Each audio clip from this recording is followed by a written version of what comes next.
African பஃபலோஸ்க்கு maths தெரியும்னு சொன்னா உங்களால் நம்ப முடியுதா? எஸ், அதுக்கு தெரியும்.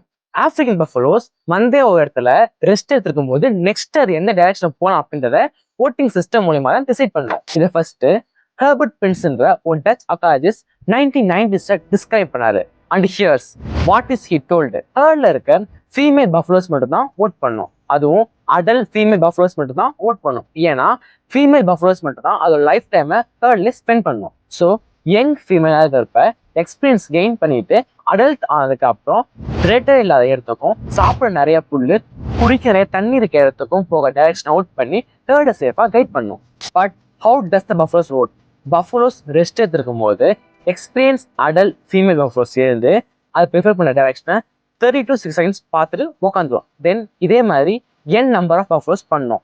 ஃபைனலா எந்த டைரக்ஷன் அதிக பஃபலோஸ் பார்த்துச்சோ அங்கதான் ஹர்ட் மூவ் ஆகும். பட் ஒருவேளை ஓட் ஈக்குவல் ஆயிடுச்சு அப்படின்னா டெம்பரரியா ஒரு நைட்டுக்கு மட்டும் ஹர்ட் 2 குரூப்பா ஸ்பிளிட் ஆகும். ஆனா ரீசன்ட் ரிசர்ச்சர்ஸ் இதை பார்த்துட்டு ஓட்டிங் மாதிரி தெரியல, மற்ற பஃபலோஸ் என்ன பண்ணுதோ அதே தான் இதுவும் பண்ணுது, இட் ஜஸ்ட் சோஷியல் காப்பிங் ப்ராசஸா கூட இருக்கலாம் அப்படின்னு சொல்றாங்க. ஸோ ரெண்டுத்துல எதுவா இருந்தாலும் ஆப்பிரிக்கன் பஃபலோஸ்க்கு கண்டிப்பா மேக்ஸ் தெரியாது.